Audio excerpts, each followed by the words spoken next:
Bagong taon, bagong panumula. Dapat laging maging positibo sa iyong pananaw sa buhay. Ako po inyong lingkod, Tagapanood TV. Isang mabiyaya at masaganang araw po sa ating lahat.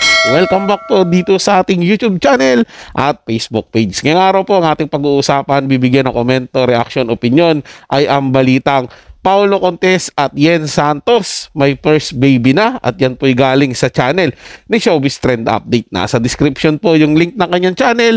Bisitahin po at pakisuportahan na rin. Kaya naman wag na natin patagalin to. Simulan na po natin ang ating reaction video sa araw na to mga tagapanood. Let's do this! Welcome back sa aking channel. Actress Yen Santos nanganak na daw sa kanyang first baby sa rumored boyfriend na si Paulo Contes. Paulo nakipaghiwalay kay Yen dahil natakot nga ba magsustento. Panuurin at pakinggan ang buong detalye.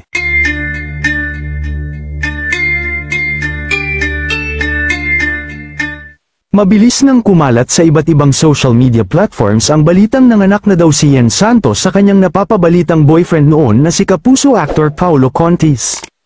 Ayon sa ulat na inilathala ng Abante, ang pagkawala ni Yen sa publiko ay maaaring ipaliwanag sa kanyang napapabalitang pagbubuntis pagkatapos ng breakup nila ni Paulo.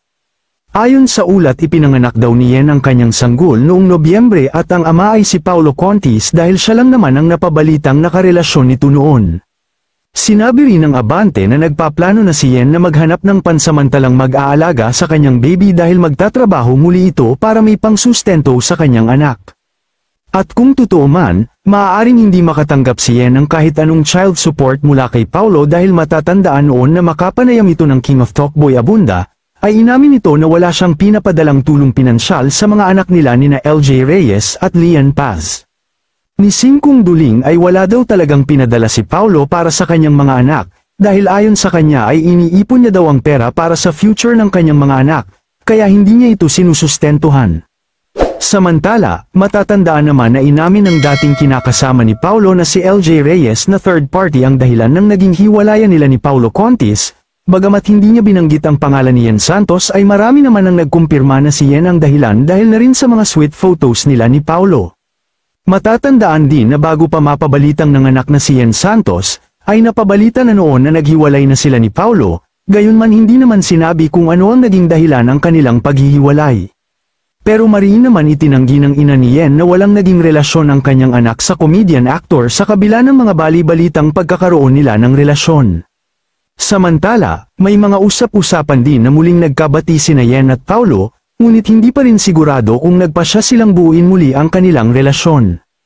Dahil ayon sa balita, ay natatakot daw si Paulo na sustentuhan ang baby nila ni Yen Santos kaya ito nakipaghiwalay. Well, kung totoo man ito ay kawawa naman ang inosenteng baby nila na wala naman alam at kasalanan sa mga nangyayari. Sa ngayon ay wala pang official statement si Yen Santos at Paulo Contes kung totoo nga ba ang ibinalita ng pahayagan na Abante patungkol sa kanila. Kayo mga ka-showbiz, anong masasabi nyo sa ating showbiz topic ngayon? Nako po mga tagapanood, ang masasabi ko rito, grabing wow ka talaga Paulo. Kung totoo man po na nabuntis lang at nanganak si Yen Santos tapos iniwanan ni Paulo Contes, grabe naman po mga tagapanood. Ano yan?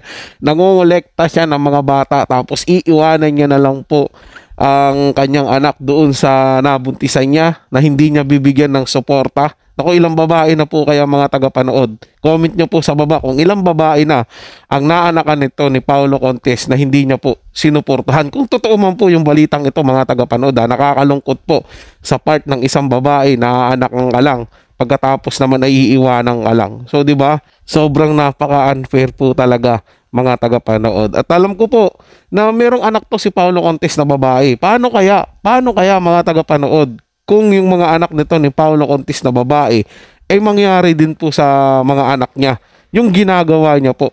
Paano po kaya mararamdaman niya bilang ama? Ewan ko lang po mga tagapanood kasi kung sa part ko po bilang ama tapos gaganyanin yung anak ko, magtago na siya at hahanapin ko siya kahit saan siya magpunta at sisiguraduhin kong pagbabayaran niya ng malupitan yun mga tagapanood. Pero sana lang po mga tagapanood hindi totoo yung balita na si Paulo Contes yung ama nung anak na niluwal ni Yen Santos. Pero kahit na po mga tagapanood, kahit sino pa yung ama na yon, wala po siyang karapatan na parang talikuran na lang yung bata dahil parehas po nilang ginusto yan, parehas nilang ginawa yan. Dapat harapin niya yung obligasyon niya. So yan lang po mga tagapanood. Nagustuhan nyo po yung ating talakayan sa araw na to. At kung kayo bago lang po na napadaan dito sa ating channel, huwag nyo po sanang kalimutan na mag-subscribe. Hit nyo na rin po notification bell para lagi pa kayong updated sa mga bago pang video na ating ilalabas. Share, like, and comment din po kayo mga tagapanood, atin yung babasahin at pupusuan. So hanggang sa muli po, ito yung Tagapanood TV.